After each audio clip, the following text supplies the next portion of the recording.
Salve, salve, senhoras e senhores, meninos e meninas, garotos e garotas, jovens discentes, professor Luciano, e hoje vamos estar trabalhando a terceira e última parte desse nosso raciocínio, dessa nossa discussão sobre a oncologia, sobre as neoplasias. No vídeo 1, eu pontuei com vocês sobre a biologia dos tumores. No vídeo 2, modelos para estadiamento de tumores e métodos diagnósticos, principais doenças oncológicas da infância e da adolescência, o amparo pré- e pós-cirúrgico oncológico. E hoje, no terceiro e último vídeo, sobre a oncologia e neoplasia, nós vamos pontuar sobre cuidados diversos em oncologia, em particular os cuidados paliativos, tratamento da dor, humanização, a organização das políticas públicas em saúde, como segundo item, e o terceiro e último item, possíveis intervenções farmacológicas e radioterápicas. Bem, dentro desse contexto, vamos seguir então o nosso raciocínio com cuidados diversos em oncologia, os cuidados paliativos. Bem, as necessidades humanas básicas, NHB, vocês vão ver essa sigla, correspondem àquelas fundamentais para a vida e atuam influenciando de forma efetiva a homeostase e a manutenção do bem-estar e qualidade de vida. Então, estamos discutindo a oncologia, neoplasias, e dentro desse contexto dos cuidados paliativos, temos que pensar nas necessidades humanas básicas. Elas são universais, se apresentam em dois modelos propostos pela nossa conhecida Wanda Horta, abrangendo as necessidades psicológicas e psicossociais. As psicológicas englobam desde as fisiológicas, considerando fatores de manutenção da homeostase, e as psicossociais, por sua vez, relatam os fatores sociais essenciais para a manutenção do equilíbrio da vida, destacando-se o conforto, que propicia condições favoráveis na prevenção, recuperação e tratamento das doenças. As condições mínimas de conforto levam ao equilíbrio e à manutenção da homeostasia, proporciona comodidade e bem-estar, segundo Wanda Horta. Bem, então, dentro desse contexto, duas imagens aqui para os senhores observarem que é preciso humanizar. A humanização deve estar presente nos cuidados paliativos em pacientes oncológicos. Os profissionais de saúde inseridos em uma equipe multidisciplinar, aqui eu coloco alguns nomes, mas outros profissionais podem compor essa equipe multidisciplinar, né? Formada por médicos, enfermeiros, farmacêuticos, nutricionistas, fisioterapeutas, psicólogos, biomédicos, e outros, né? Visam proporcionar ao paciente serviços e cuidados. Desenvolve a arte de cuidar de forma incondicional, sem esperar retorno financeiro, apenas, né?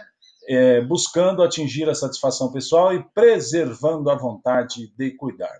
Então, a proposta de Kolkaba fica clara a necessidade de colocar o paciente em um estado de quê? De conforto, retirando-o da condição de desconforto, prevenindo o agravamento da patologia e buscando a recuperação, o bem-estar e a comodidade do mesmo. Bem, as necessidades dos usuários se destacam como uma prioridade no serviço de saúde, pois quando suas necessidades são atendidas, o sucesso do tratamento e o restabelecimento do equilíbrio de saúde são alcançados de forma muito mais efetiva. Autores como Campos e Bataeiro e Oliveira destacam que este tema nos serviços de saúde vem sendo abordado sob a perspectiva operacional, ou seja, aquela em que o objeto da atenção em saúde é direcionado pela oferta dos serviços de saúde. Bem, então, seguindo ainda dentro dessas discussões de oncologia, de neoplasias, nós vamos agora para o nosso item de número 6, o nosso penúltimo item, a organização das políticas públicas de saúde dentro do contexto dos cuidados com pacientes oncológicos. Bem, para que possamos compreender melhor o sentido do SUS, nosso Sistema Único de Saúde, precisamos entender seus princípios fundamentais, porque eles expressam a ideologia que embasa nesse sistema mais do que sua operacionalidade. Entre esses princípios, destacam-se os três primeiros que ficaram conhecidos como princípios doutrinários, que é a universalidade, enxergar esse paciente como um todo, a equidade, dar a ele o que ele precisa, e a integralidade, né? Trabalhar ele de uma forma inteira, né? Então, enxergar ele, atendendo ele a todas as suas necessidades. A universalidade é para todos, né? A equidade e a integralidade. Bem, o modelo de trabalho da Unidade de Saúde da Família fundamenta a sua lógica. Segundo a Política Nacional de Atenção Básica de 2006, a equipe deve ter um médico, um enfermeiro, um técnico auxiliar de enfermagem e 4 agentes comunitários de saúde e trabalhar em conjunto dentro de um território previamente delimitado. Houveram algumas mudanças agora em 2020, é preciso prestar atenção nisso, cada um em sua função específica, mas com ações coordenadas e planejadas. a um nicho populacional que está no extremo limiar de vulnerabilidade por diversas e complexas razões. Vamos discutir, por exemplo, o pessoal que está em situação de rua, né? Trata-se da população de rua e da população carcerária. O atendimento a essas populações é alvo de frequentes julgamentos e polêmicas, tanto dos extremistas de direita quanto os de esquerda. As situações que motivam a assistência à saúde, embora não sejam neutras ideologicamente, são focadas no benefício que o ser humano receberá com elas. Por esse motivo, essas populações precisam ser atendidas em todos os serviços disponíveis de atenção em saúde. Agora, em 2020, estamos passando por essa pandemia Covid-19, nós estamos aí nos deparando com uma situação bem crítica quanto ao pessoal do sistema carcerário, tá? Aqui uma foto só para ilustrar o pessoal em situação de rua. E agora nós vamos para o nosso 7º e último item, dentro do contexto de oncologia, de neoplasias, possíveis intervenções farmacológicas e radioterápicas. Então, dentro do contexto de quimioterápicos e antineoplásicos, né, tradicionalmente os medicamentos utilizados para o tratamento do câncer são denominados quimioterápicos. Contudo, a definição da quimioterapia é muito mais ampla que apenas medicamentos utilizados no tratamento do câncer. Quimioterapia é o termo destinado para substâncias químicas que afetam o funcionamento celular, sendo essas substâncias consideradas medicamentos para o tratamento de variadas doenças, dentre as quais se destaca o câncer. Ainda dentro desse raciocínio, a terapia farmacológica, baseada nos medicamentos antineoplásicos, é utilizada em algum momento durante o curso da doença, da maioria dos pacientes com câncer. Os medicamentos citotóxicos podem curar alguns cânceres disseminados e ser eficazes na diminuição do volume de alguns tumores, no alívio de sintomas e até no prolongamento de vida em inúmeros outros tipos de cânceres metastáticos. Então, dentro da cinética, né, da ação do organismo sobre a droga, né? Nós temos dentro da farmacologia cinética e dinâmica, então vamos pontuar um pouquinho da cinética dos medicamentos antineoplásicos. Pode ficar bastante complexa se mais de um medicamento for utilizado numa quimioterapia combinada, o que geralmente acontece, e se outros medicamentos correlatos forem administrados como a mesna.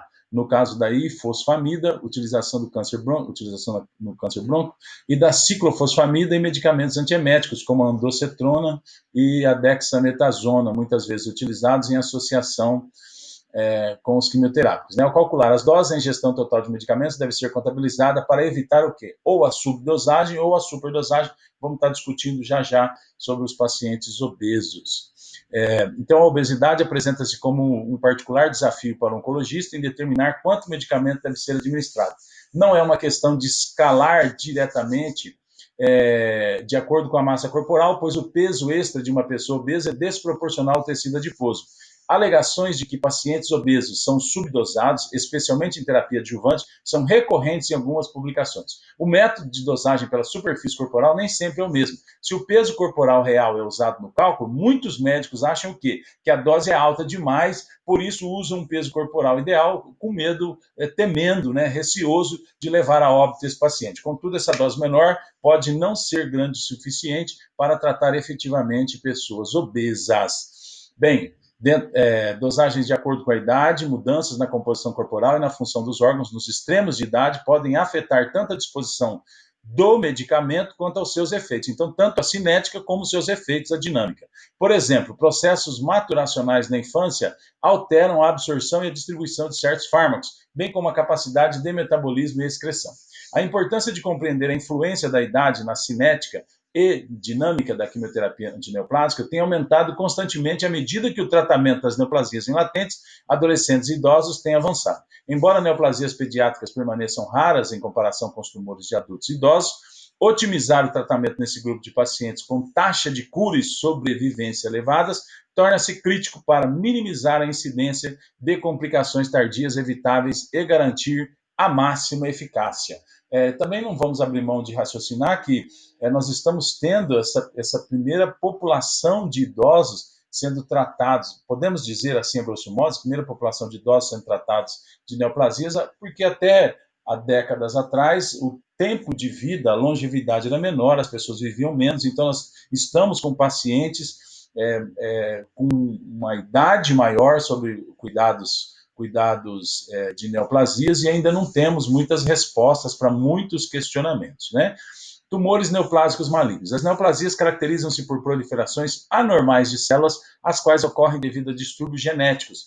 Tais proliferações celulares nos tecidos são chamados de tumores ou neoplasmas. Alguns tumores podem ser benignos, normalmente não perigosos, e outros são malignos, compostos de células cancerosas. O termo neoplasia é utilizado para designar o quê? Um novo crescimento anormal de células. As células neoplásicas geralmente crescem mais rapidamente que as células normais e continuarão a crescer se não forem tratadas. À medida que crescem, as neoplasias podem colidir e danificar estruturas adjacentes. Aqui um processo de angiogênese, vocês vão ver seis recortes nessa imagem. Um tumor de forma inicial, lá estamos caminhando da esquerda para a direita, né? O crescimento e intravasamento, difusão pela corrente sanguínea, agora adesão e extravasamento, invasão de um novo tecido distante, crescimento e angiogênese. Estamos discutindo aqui o processo de metástase. Aqui uma imagem para os senhores observarem a heterogeneidade dos tumores, ressaltando que, aqui nessa imagem do Robbins, ele procura destacar que uma massa tumoral geralmente não tem apenas um único tipo de célula, essas células são bem plurais e, consequentemente, por inúmeras vezes é necessária a administração simultânea de 2 ou mais drogas para poder conter esse tumor. Aqui uma imagem de um ciclo celular, para os senhores entenderem que a ideia é o quê? É atuar em todas as fases para que a gente tenha a remissão o mais rápido possível dessa massa tumoral.